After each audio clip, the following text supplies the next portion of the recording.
You're a reporter for a TV news outlet. You've become aware of a disturbing trend. Thousands of private citizens are now analyzing video and photographs of crime scenes and posting their findings. They're hounds, and they can't be stopped. They're looking at news footage, casual video, photos, and what they're coming up with challenges the official storylines your network pushes. Some of their analysis is ridiculous, but some of it isn't. For example, video footage of the first bomb in Boston doesn't appear to show any shrapnel damage to the fencing near the explosion or to the blue canopy just above the street. You, the reporter, wonder about that. The now famous 78-year-old runner who fell down in the street just after the first explosion. Security personnel wearing yellow jackets were standing closer to the bomb, but they didn't wobble or duck or waver. You, the reporter, wonder about that too.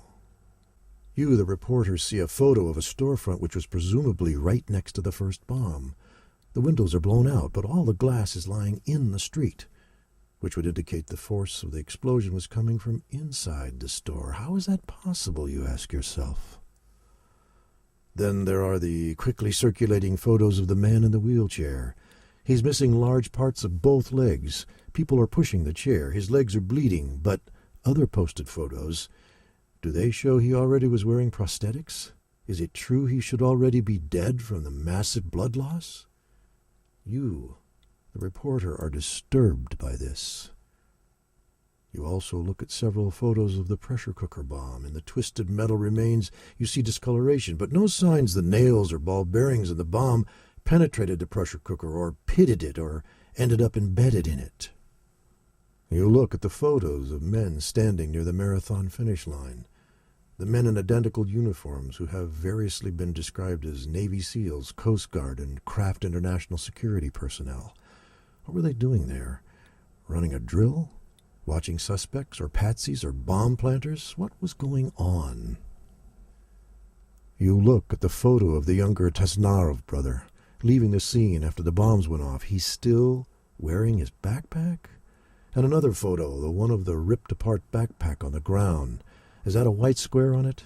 Because one of the SEALcraft Coast Guard guys had a white square on his intact backpack. And is that him leaving the scene of the bombing without that backpack?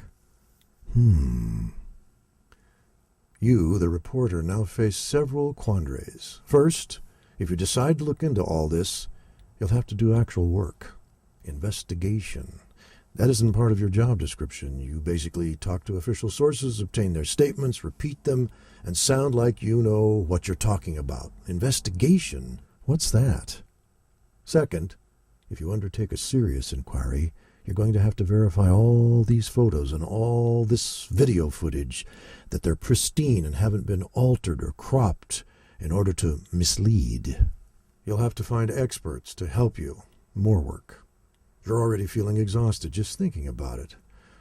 On the other hand, your network has shown faked and cropped photos and edited footage in the past to slant stories, so maybe you can get by with less work. However, there is a rule in your business. Reporters aren't allowed to follow their noses. They aren't allowed to do investigations on their own. They most definitely aren't permitted to do technical analysis of evidence, like crime scene photos or video. No, all technical interpretation has to come from government agencies. If you go off the reservation, you'll take heavy hits from your bosses. But all this is meaningless. It's just mental masturbation because finally, you know, there is no possible way your producer will allow you to present evidence that the official Boston scenario has gaping holes in it. Your own network has the explicit job of promoting that scenario. You'd be torpedoing your own people, professional suicide, just walking into your producer's office and pointing to issues raised by private citizen analysis of video. It would put you on the watch list. Your producer would think, this guy's gone soft in the head. He wants to pursue a story on his own? He must be some kind of a grandstanding goof. He doesn't have a firm grip on things. He doesn't know what his job really is. And he wants to raise doubts about the Boston bombing. Wow. To the degree that you have any shred of conscience left, you're in a bind. Maybe it's the moment to offload that last bit of idealism and go completely corporate. It's not as if you've been challenging your bosses, you've just been asking yourself questions privately. So, what's the problem? Just stop asking the questions. Maybe you're depressed. Maybe you should go in and see a shrink and get a script for Zoloft. Something to take the edge off. Of course, then you'd have to cut back on your drinking. Screw that. Just up the booze. Have a few more every night after work. Make the coffee stronger in the morning. Wait. An idea is forming. It's coming. Sit there. Let it formulate. Yes. Yes, here it is. Some of these video hounds are saying no one at all was hurt or killed in Boston. The whole bombing thing was a hoax. Well, tell that to the doctors at the hospitals who were doing the amputations. Okay, now you're on to something. You can feel it. There's an obvious way to destroy all this wildcat video evidence in one fell swoop, and at the same time endear yourself to your bosses. They'll be grateful. You can rack up some brownie points. They'll think of you as a company man, a tough defender of the realm. Their realm. Anyway, you've got a deadline to meet. You have to put something together. It may as well be this. Take the most radical opinions these video hounds are promoting, package them all into one article, and imply that every hound is a complete freak. All their video analysis must be wrong because they're all crazy.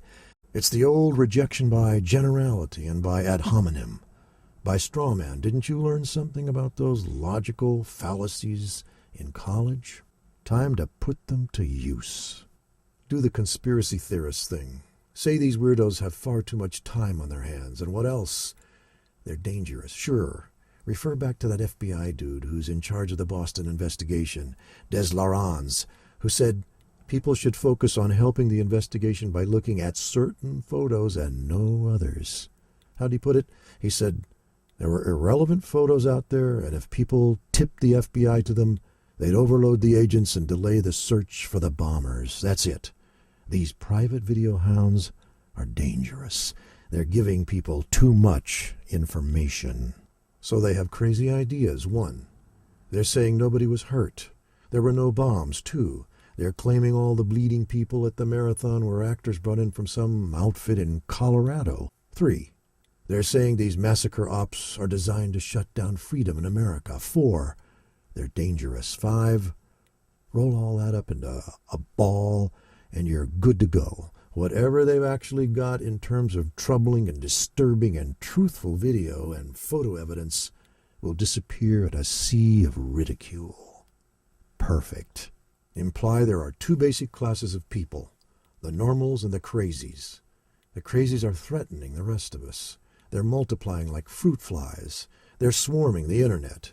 They're disrespecting the wounded and the dead. Don't forget that one. How dare they come out with all this insanity as the families are grieving and in turmoil? Yeah, there is only one true stream of information. The public has to know it. It comes from the major networks. There has to be a central storyline, because if there isn't, the whole country will fall into chaos. Don't actually say that, but realize you're on the side of angels here. You're standing tall against the barbarians at the gates. Right. You're giving the audience a choice. Do they want to be nuts, or do they want to be normal? Normal is the wave of the future. Soon that's all there will be. The others will be wiped out. They have no cachet. They have no right to challenge the order of things. Isn't that what Arthur Jensen said in the movie Network? There is one planetary galactic order of things, and everybody has to live under it. Expand the piece. Take it all the way back to 9/11, and the loonies who claimed the towers couldn't have been taken down by the planes. Yeah, they said there were bombs inside the buildings. They said Building 7 couldn't go down from fire. Idiots. Why not do history? Makes you sound smarter. JFK. Oswald didn't act alone. That's where it all started. That's how the conspiracy germ spread. It was a disease. That's a great metaphor. The plague of conspiracy theories. It had a ground zero in Dallas on November 22nd, 1963. From there, the virus moved through time. It's all one epidemic. Call a few shrinks. Get comments from them. A psychological pandemic. These guys always want FaceTime. Give it to them. Let them speculate on why the plague is accelerating. Geez, maybe this could become a 3-part series. We investigate the thread of conspiracy thinking. Why is it happening? Who are these people? Where do they come from? What do they really want? Then, we find some guy who was a conspiracy nut, but he woke up and realized he was about to go off the cliff. So he stepped back. He was addicted. It was an addiction. He had alienated his whole family and all his friends. Then he had a revelation. He saw what had happened to him. Get a few juicy quotes. I needed a way to rebel against society, so I chose this. It was a fad. I joined up. It was a kind of cult. I made new friends, but then I saw that these people weren't like me. I was ruining my life. I was walking around paranoid all the time. I finally came to my senses. Nail down the place and time when he woke up. Maybe take a camera crew down there. This was the spot. I was walking along the stretch of beach one night, all alone, and it hit me. I was isolated. I had no ties left to my community. Yeah, it plays very well. Do you want to be in the cold on the outside? Or do you want to be near the hearth where the tribe is safe? With a series, a 3-part investigation, you could establish yourself as the go-to guy whenever a new conspiracy theory pops up. They'd come to you, the expert. This could be a very good career move. And why pretend? That's what you're in this for, isn't it? A career? So stop fooling around with all the freakazoid photo and video evidence. Just go for it. It's a war. The independent journalists and bloggers and video loons are trying to steal food out of your kids' mouths. You can lie down on the road or you can fight back. If you're going to fight, take off the gloves. Screw this halfway stuff. Who knows more about conspiracies than anyone else? The CIA, the FBI, the intelligence community. Hell, after a few years of attacking the weirdos and nutballs out there, you might graduate up into a more distinguished and rarefied atmosphere, where real conspiracies are planned and carried out for the sake of national security. The real stuff, the right stuff. You could become our national intelligence correspondent. Wouldn't that be something? You'd have access to the big boys and some of their secrets. You'd prove you could be trusted. You'd never have to look at another foot of video put together by losers who'll never get within 1,000 miles of real news. You'll never have to wonder whether you're doing the right thing. You'll live in a place that's far from the maddening crowd. You'll drink single malt instead of rot gut. You'll sit down with senators and lobbyists and bankers and diplomats. You'll turn into a controlled drunk who knows when to start and when to stop. You'll find inner peace and all that crap, knowing you're serving the best interests of your country and the people who own it and run it. You'll write a movie script about the agency stopping a terrorist plot in New York. You'll meet people from Hollywood, and one night, high above the City of Angels, a beautiful actress will take you in her arms. And someday, through your CIA connections, you'll learn about a brain-bending scandal that's brewing under the surface of Washington, and they'll give you the green light to go out there and dig up the information you already have in your back pocket. You'll be Bob Woodward, and the doors will open for you wherever you go. You'll be unstoppable. You'll be the man who finds out all the secrets, except the real ones.